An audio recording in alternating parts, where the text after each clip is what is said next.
And institutions like the performance of democracy and discussion and contestation and open airing of ideas and arriving at decisions. And I wondered something that I've never wondered before, because I've always completely believed, for as long as I can remember, perhaps there was a time when I didn't believe this, believed in the power of my critiquing and fighting against what I thought was what is oppressive.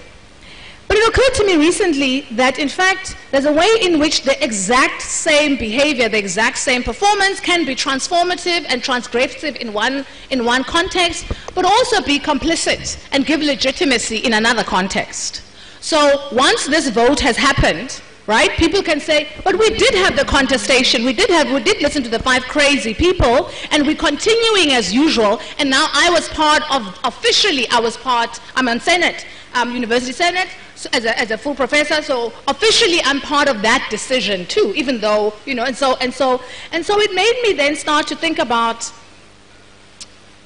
to interrogate perhaps more directly in that context, in ways that I've done theoretically, I suppose, in my teaching, and more easily in other areas. Interrogate the ways in which, in fact, when we're thinking about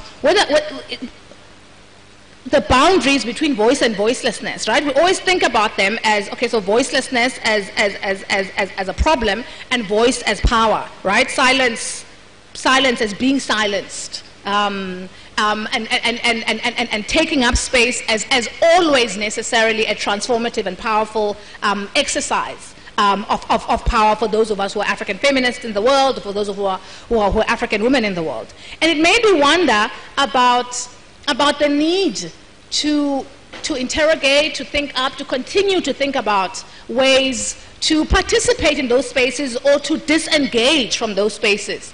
In ways that are not about giving up power, but also in ways that are not allowing our strategies to be co-opted into something that actually works against us. So that's one example that I can think of in the workplace.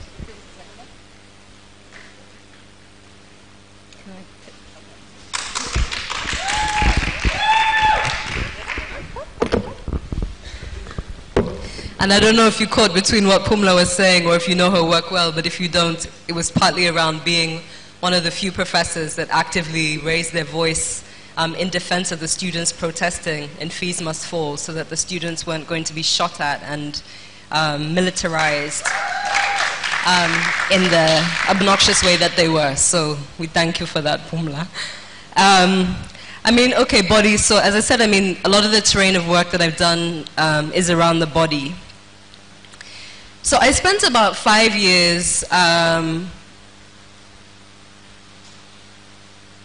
spending a lot of time in communities that were directly affected by the kind of rebel violence and armed conflict that we see a lot on TV, but I think in real life is distressing in the nature of its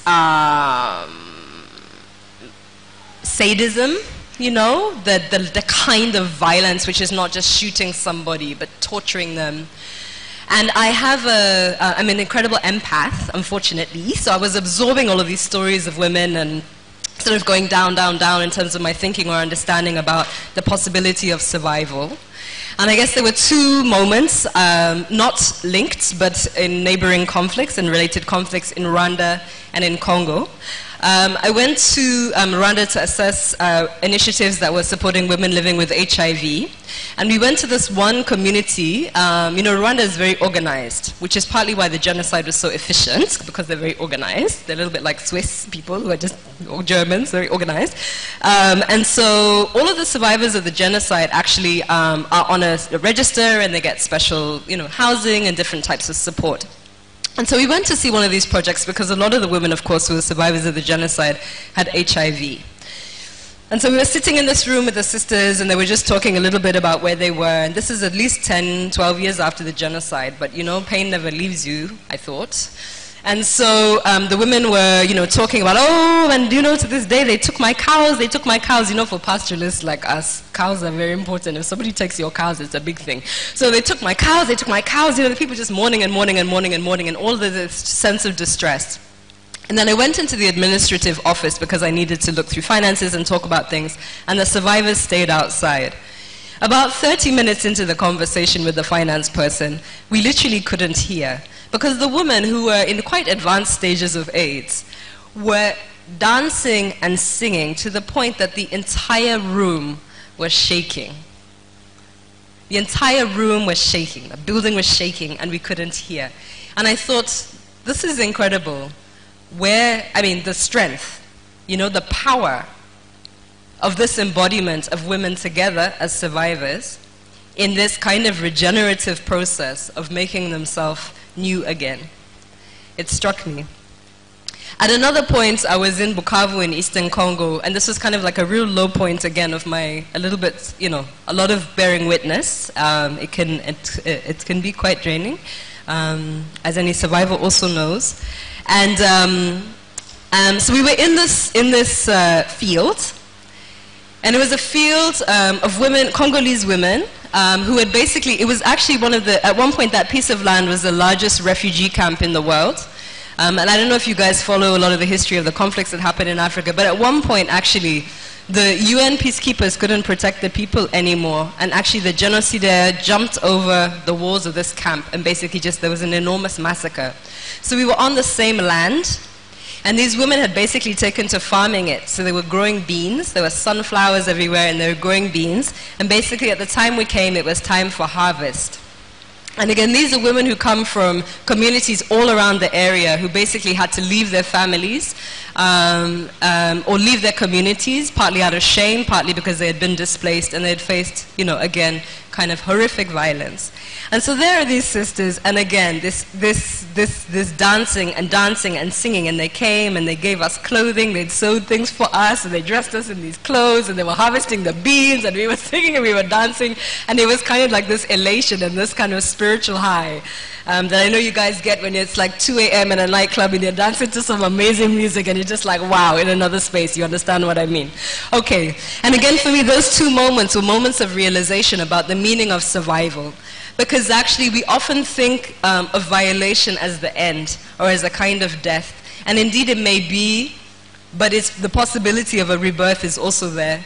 And it made me realize that actually, a lot of this feminism that we do, particularly in our context, is not about telling people what it means to be alive or telling people what it means to survive or prescribing ways of regenerating themselves. It's actually listening to understand how people themselves do it and to actually honor the fact that nobody remains a rape survivor or rape victim forever. That is not your framing. That these women were saying, we're going to rewrite our script. It is true that this thing was done to us. It was against our will. It has happened many times, or one time, or whatever. I lost everything. But it's not the end of my life. And that also together we're going to reweave our lives. And we're going to do it through music and through dance and through a creative energy. So those for me are incredibly important lessons about what it means to be resilient and about our understandings of trauma and the possibility of rebuilding bodies and reimagining selves in this life. So for me, it was really an important moment, again, like I said, of not just imposing theory or imposing ideas onto people, or especially onto our sisters, my sisters, about what it means to survive as African women. And for me, that was a very important feminist lesson. And we carried it through, actually created an initiative around African feminist responses to trauma, which is very much about listening to people themselves in context who have survived trauma and to people who do very diligent community-based work around trauma to capture the methodology, because it's technical. That thing they're doing, singing and dancing, is not just African singing and dancing in a field. That's a technique. That's a methodology. That's a healing methodology. And again, to honor that as knowledge and to honor that as an innovation and as something that can also help all of us better understand what it means to, like I said, to survive, to be resilient, to be alive in this world.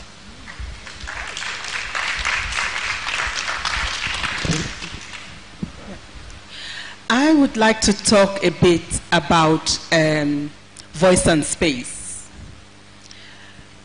And I think this is where I need to say a few words about what inspired the establishment of the African Women's Development Fund. Remember I said I had been with another African women's organization, Akinamama Wa Africa in London. And we were running this fantastic space for young African women, the African Women's Leadership Institute. And one of the things that came out of that space on an ongoing basis was the need for resources that African women could use for their own agendas. And so in the course of running the Leadership Institute, I would send out proposals to various donors in Europe and in the US. There was this particular donor who would remain nameless, but for those of you who work in the donor community, you might figure out who they are. They are in a European country, not the UK. They sat on the proposal for 18 months. During that 18-month period, I went to that particular country for something else. And I used the opportunity to visit their offices and to do a whole song and dance and show and tell about how important the Leadership Institute was and why we needed their resources. And that was actually a year into them having the application. So 6 months after that, so a total of 18 months, I get an eventual response, which was no. And you know, it's not the no that pissed me off. It's the reasons they gave. Which were, well, they don't think that a leadership institute is a priority for African women because African women should be more concerned about issues to do with food and shelter and access to water and firewood and not bringing together middle-class women to talk about leadership development. Now that pissed me off. And that's how the African Women's Development Fund was created. And fast forward to I think it was that in 2008 or so, a very similar story to what Jessica has shared with us. I was in Nairobi, Kenya, and the meeting had been convened by another women's fund on the continent, Urgent Action Fund Africa, in collaboration with the African Women's Development Fund, to talk about how we could support women from conflict countries or communities who were trying to rebuild their lives and their communities. And this woman stepped forward. Give us a few extra minutes since we sat in the dark for several minutes. I'm hoping we get to have that extra time.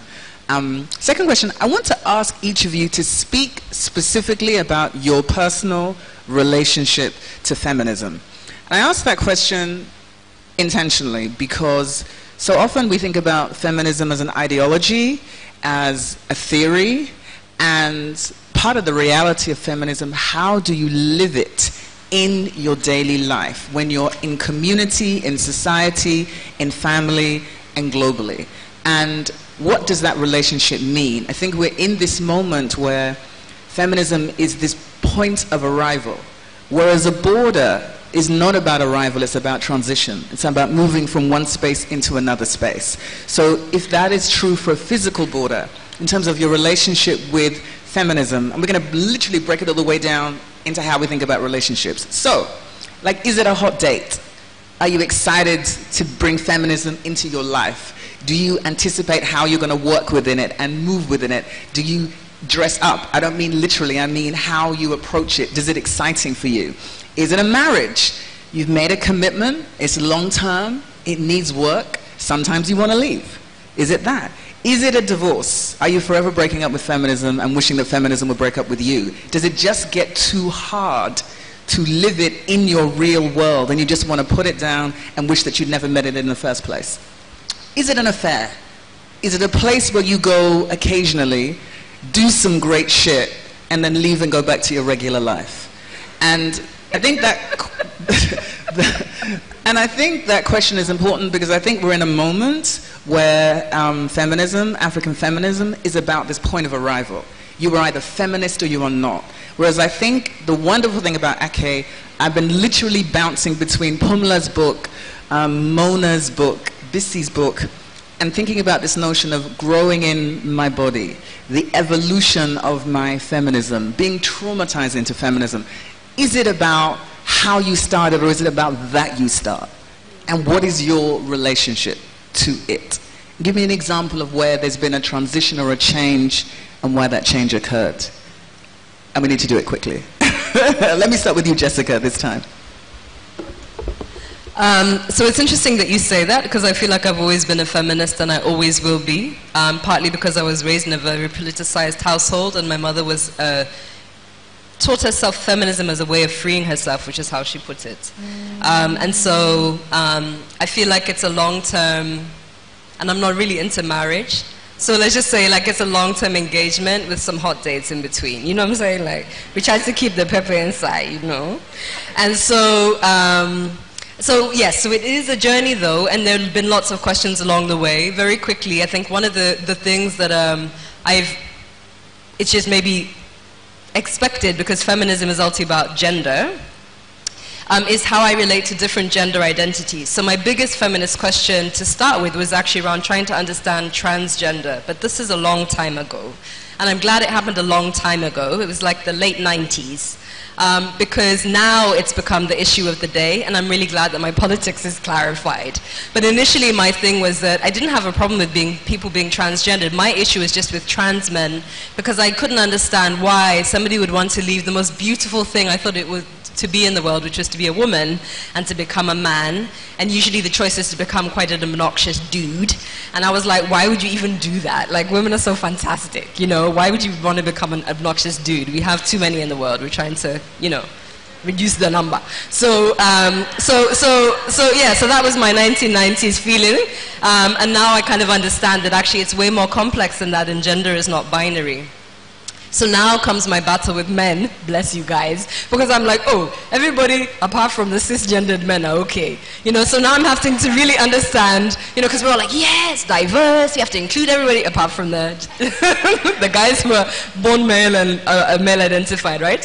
So now I'm struggling with the thing of like, how do we engage the question of men? Not because I have a problem with men, but because I'm just very aware that if we don't do it right, we're just going to replicate the same gender power dynamics. And I think ultimately what it takes is for men to really question and acknowledge that they've been positioned in a power dynamic as the oppressor, and to self-critique that, and to transform the power dynamic themselves. So it's not for someone else to liberate you, you liberate yourselves. And by doing that, you free everybody too, which is what women have done in feminism historically. So I'm going to leave it at that just for time.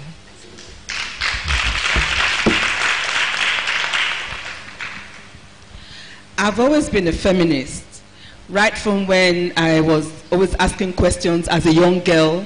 Why should this be so? Why should this not be so? And always interrogating questions around male power and privilege, and also choices. So if you want to use the metaphors of marriage, yes, I've always been married to feminism, and I don't see a divorce coming anytime soon. But I have been close to a divorce from feminism.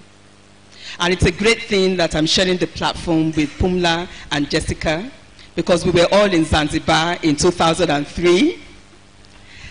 And if you want to know more about Zanzibar, you need to ask the three of us in private, or read my autobiography, Speaking Above a Whisper. But that was a space that we had convened as feminists to plan the first African Feminist Congress. And we were there for 1 week, very beautiful island, Zanzibar. But we couldn't find it within ourselves to have the required amount of humility and understanding and love for one another to be able to see the process through. And I hold every single one of us accountable, not those others or some of us who ended up on the other side. All of us were culpable. And I remember poor Jessica, she was much younger then, you know, the nights when all the SHIT hit the fan, she was the one trying to bring people together, trying to recite a poem, wondering why all these aunties behaving like crazy, you know, mamas and so on. It was a necessary process. It was painful, excruciatingly painful, but it was necessary, because some of us, a couple of years later, decided to revisit that space. But we had learned enough to put certain safeguards in place. And that's what gave birth to the African Feminist Charter, which is a kind of memorandum of understanding in the African feminist movement about how we will relate to each other, how we will treat each other as feminists, our own understanding of feminist ethics and feminist leadership and solidarity. And I'm very pleased and proud to say that that African Feminist Charter has been translated by our sisters in the Spanish feminist, in the Latin American feminist movement into Spanish. And some of our sisters in India have also used it for some of their own spaces as well. So for once, African feminists have had something to teach and share with the rest of the world. So that was the closest I came to a divorce from feminism. But as I said, a lot was learned about how we need to stick with it. And as Alice Walker once said, whatever you love can be saved.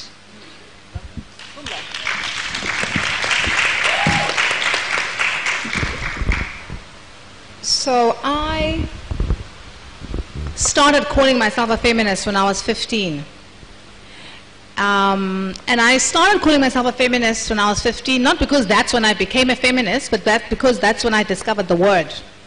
And I thought, and I remember the absolute delight in discovering this word, and discovering that there were the idea, the absolute romance. I mean, even as I'm saying it now, I mean, I'm a few weeks away from 45, and I'm sitting here 30 years later, and I can feel almost tingly, because I remember how I was like, oh my goodness, there's more of us, there's millions of us, there's millions of people like me who won't be doormats, who stand up, who say unfashionable things, who like things we're not supposed to like, who are bad girls and smart girls, and you know.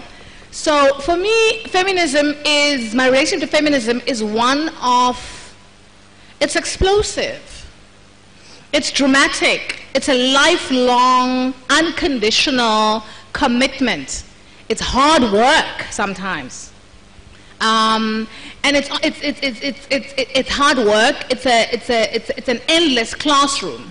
And I think that, so I try to live it in various ways. And to answer your question more directly, Esther, about growing into, I do feel like I'm constantly, when I say it's a lifelong love affair, it is also like any love affair. It has amazing, hot, juicy times, and it has times, we all women, we all know we're all very juicy and leaky, and this is a wonderful thing. And it has times when it's hard work, when it's uphill, and sometimes those are moments of difficulty about how to negotiate presence in the midst of feminisms that are not like my own. Sometimes it's about having to think about what it is to be accountable in that moment for how I exercise power, and sometimes it is about negotiating how to hold others accountable. It's also, of course, always part of how I am thinking about not just the big things that involve other people, but also relationships with myself. So recently, so for many years, I would hear, I mean, I'm a feminist, so I believe completely, you know, parenting is a choice, motherhood is a choice, and so on, in a patriarchal context, of course, that says we all have to ultimately be biological mothers, right? But, you know, of course, the feminists know it's a choice. And for many, many years, I remember thinking that part of why I was not choosing it was because so often, even the most fabulous women that I knew growing up would say strange things like, I didn't feel complete until I had my child. I have become more fully myself. I feel completed. And I remember, and this was supposed to make me desire motherhood. And I remember thinking, I'm never going to be a mother because, my God, I like my life, and I can't think of anything scarier than needing this absolute validation from outside in order. And I also just remember thinking, no, I like my life. I like my life. I like my selfishness. I like the things I like to go where I like, what's going to happen now? This alien is going to take over my life and it's going to define me. It sounds like death, quite frankly, and I'm not interested. And I remember walking into one of my closest friends, the feminist filmmaker Xolisa Sitole's house, and she just had a baby. And I remember being very nervous as I was getting to meet her baby, because I thought, oh God, now my friend is also going to be like, what, that thing that happens to you, that thing that supposedly happens to you. And I remember meeting her daughter and thinking, oh, baby is very cute, and what the hell is going to happen to my friend now?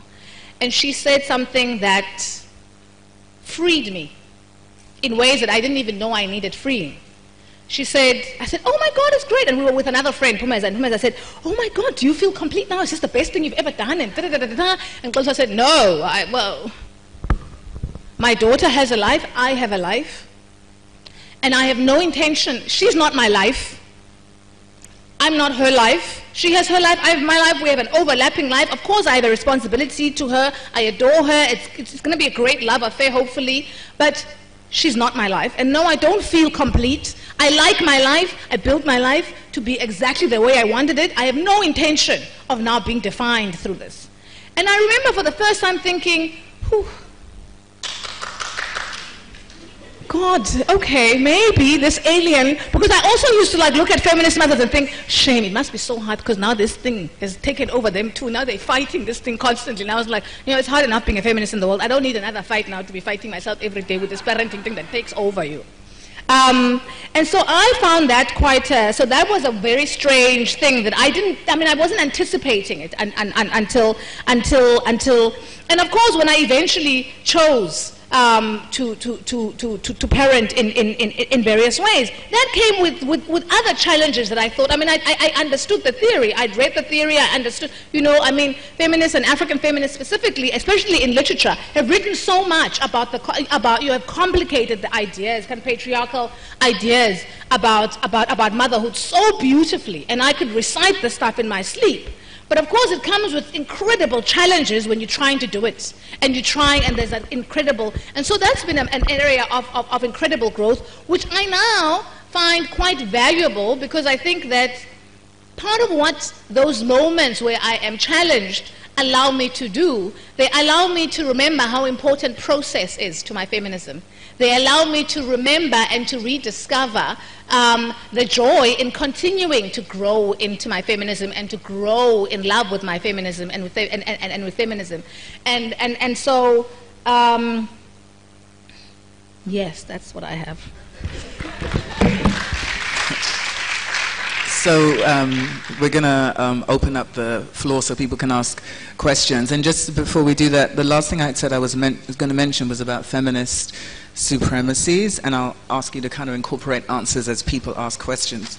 And with feminist supremacies, I was thinking about this idea of local activism that becomes global solidarity. And we, of course, have had these huge issues of sexual violence, sexual assault, and rape that came out of this hashtag #MeToo movement. Now, for thousands and thousands of people globally, #MeToo was about a white, rich, cisgender, American, wealthy man violating wealthy, white, privileged women. And the reality of it is that #MeToo began a decade earlier by a black immigrant woman, specifically for the sexual assault and rape survivors of immigrant women and survivors of rape who literally could not access the rape crisis centers and the shelters. Why? Because they were borders where their papers would be asked for. In other words, who are you? What identity do you have? And because they couldn't access these spaces, instead she created #MeToo as a way to create community and solidarity with underprivileged women, immigrant black women. Fast forward a decade, and what is now being claimed as this movement started by white women then launched a massive battle about feminist supremacies between white and black women in America, with this allegation and accusation that your failure to recognize, honor, and have an ethics citation about who started something is what problematizes our solidarity. I want to think about that within an African feminist space and intergenerational conflicts, and how we find ways to not practice a feminist supremacy that distances and problematizes who we can be to each other, but that we learn lessons so we don't repeat the mistakes that are being made across the borders. Because the truth is, when #MeToo didn't start when R. Kelly was abusing 15-year-old black girls on the playground. It didn't start when South African women were screaming about rape and the rape of children. That's not how it started with black women globally, despite that being the reality.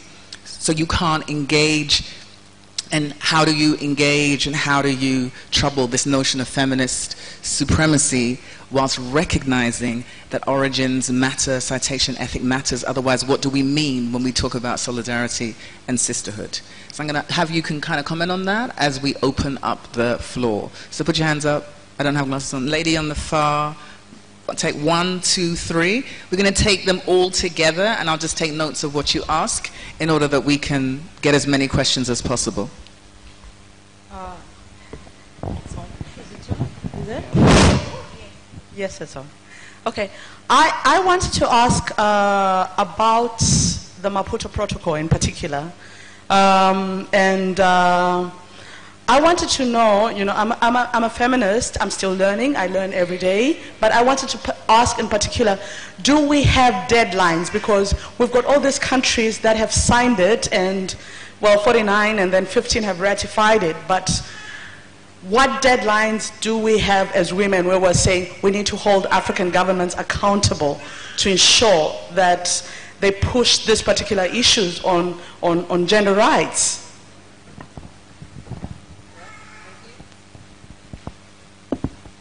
Hi, panel. So I walked in as your conversation already started, so I'm not sure if you already covered this.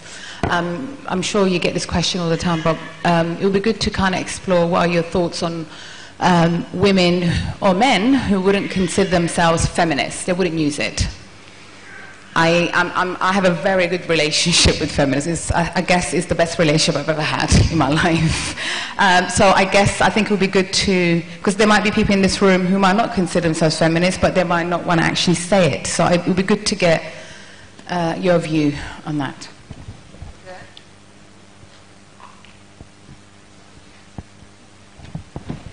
Hi. So my question is about how do we share feminism as black women? How do we share it with white women when our struggles are so different? In my experience, in my work environment, I'll be like in a situation where I walk into a ward with another person, like a white doctor, and we'll be dressed exactly the same. We'll be in scrubs, or we'll be in our white coats, and the patient or whoever will call me sister, and they'll call the other person doctor. And I'll be thinking, but we're dressed exactly the same. Is it my skin color that then makes me a nurse to the person and makes the other person a doctor? I want to know, how do we share it with them when their idea of feminism is different to ours? Because our struggles are just, we also have the struggle of dealing with race. So we have the struggle of being oppressed because we're black, and then also because we're women. But then now feminism is now all encompassing for both black and white women. How do we share it with them, and then also be able to assert that our struggles are different and that black feminism is very different to white feminism? Right, thank you. Got it. Okay. Can we take one more before we answer? We'll take 4 questions. Thank you to all the panelists. I want to take up the question of Pan-Africanist feminisms and what or how you've engaged with the challenges of organizing or strategizing across national borders, given the diversity that the continent is, and that the nation doesn't always mean the same thing in different parts of the continent. Thank you. So just choose which one you want to answer. First one was about deadlines for feminism and African governments, kind of giving them a bang to rights moment on gender rights. Do we have deadlines, and if so? So there's different countries up here. We have Ghana, we have Nigeria, we have South Africa, we have East Africa. So choose if you would like to respond and what you would like to say. Who would like to respond? On the deadlines? No? Okay, the protocol, so there's a campaign actually, and it's led by, I think Equality Now is still leading it. But anyway, there's SOWA, the Solidarity with African Women's Rights campaign, which started at the time when they were actually pushing for the whole process of the ratification in the first place. And remember that African women's rights lawyers were the ones who actually helped develop a lot of the language of the protocol itself too. So the activism has started from the very idea that we needed one, to the contents of the protocol, to pushing governments to sign. So there's a campaign around it, and they have deadlines, and there's pressure. And there's also pressure around implementation, which is the most important thing, and also domestication, of course, in national law. So that's quite specific, and we can certainly give you the links in terms of understanding. When it comes to deadlines, I mean, I think I'm going to leave speaking about policy advocacy maybe to Bisi, because it's something that she's done a lot of.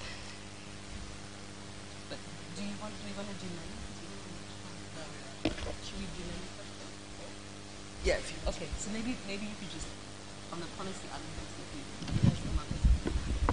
advocacy. What I know is that governments who have ratified the protocol are supposed to domesticate the protocol in line with their national laws. And most African countries haven't actually been able to do that. In Nigeria, for example, we are trying to get a gender and equal opportunities bill through the National Assembly. And that's been extremely hard work. We hope we'll be able to do it, but it's problematic. Some of the states have been able to do it in Nigeria. We have at least 2 states that have a gender and equal opportunities bill. Ekiti State had one in 2013 because we were able to push that through when we were there. But I think that's one of the things that the African women's movement has been focusing on in terms of a key agenda for our solidarity. Charmaine has asked the question around how we organize across borders, and organizing for the Maputo Protocol and its implementation, adoption and so on has been something that the African women's movement can record as a gain over the past couple of years, and we need to sustain that momentum. It requires solidarity and a huge amount of resources as well. But I'm still going to be able to answer the other questions. Yeah. Okay, so we're going to do, let's do 3 first. So number 3 was, how do we share feminism with white women when the struggles, in other words, the intersections for black women are different? How do we share? Should we share? Is this something that should be about Pan-Africanism? How does it work in those spaces? Who wants to respond to that? Pumla? Well, I think that, one of the things that is very clear to me is that sisterhood is not automatic. That difference is something we all have to constantly negotiate, right? And make meaning of, and respond to, and perform and interrogate in a variety of ways. And so I think that I don't think, you know, that there are millions of us may call ourselves feminists in the world, but we don't always mean exactly the same thing, right? So that there's different shades of feminism.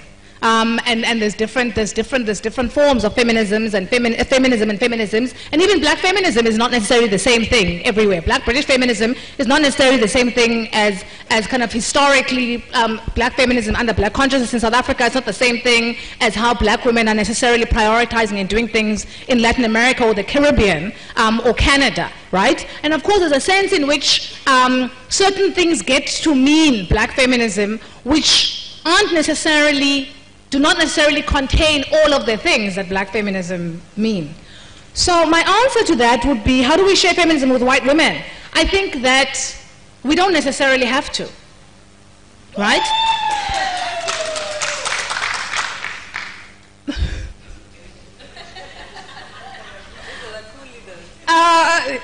Very troublesome people in this room.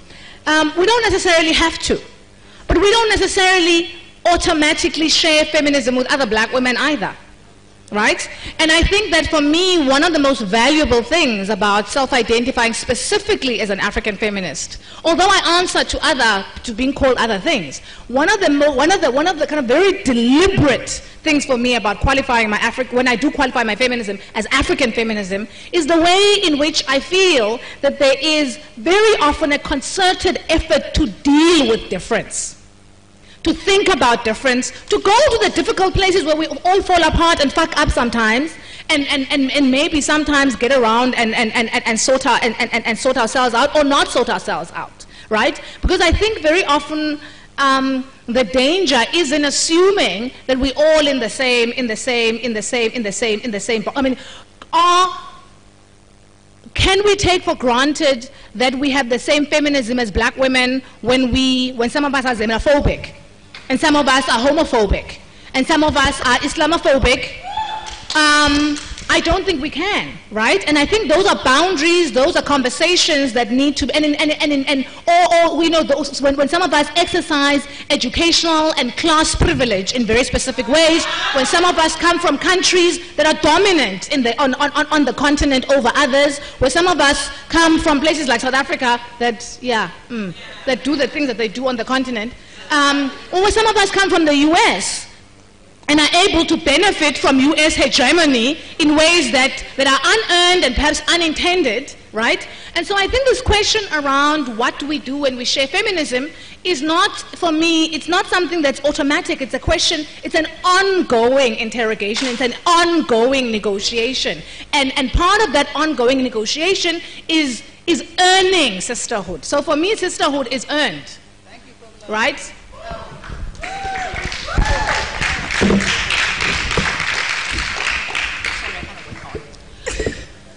I have learned over the years that when it comes to the question of a global feminism, whether I talk about white feminism versus black feminism and so on, we need to be very careful, because placing feminists or feminisms into hierarchies has not served anyone's purpose. Maybe at a certain point in time, there were certain white feminists in, say, Europe and the United States who felt that they were the ones who owned all the knowledge and all, had some kind of hegemony over how this knowledge was produced and transmitted. There was a time when that was the case. But we all know that those positions were taken because they had not taken the time to listen to what black women had to say. And when black women wanted to be heard, when they felt it was time to be heard, they stepped up and started producing their own responses, their own literature. African women are now doing the same. They've been doing it for quite a long time. This is the festival of, arts, and it's a book festival of arts and looking at what people have written. So I think it's important for us to look at the ways in which African women in particular have raised their own voices alongside of women all over the world, as opposed to saying the white women are up here, the black women are up there, and because we want to be heard as well, we will allow ourselves to be placed down here. That is absolutely, I find that extremely annoying, because I have a lot of women coming up to me to say, I'm a feminist, but not that kind, of my own feminism is with a small f, so I want my feminism to be down here. That is absolutely nonsensical. It doesn't make any sense. I'm a feminist with a capital F, full stop. But I'm also concerned about the fact that African feminists have written a lot, have said a lot, and not enough people are listening. So that space for knowledge management and dissemination of a body of thought that we've all produced, we need to keep investing in that. And hopefully that will minimize the hegemonies. Okay, so I think they're about to take my life if I don't wrap this up. So Phumla, Jessica, Bisi, we talked journeys and borders, intersections, crossings, transition, body, space, voice.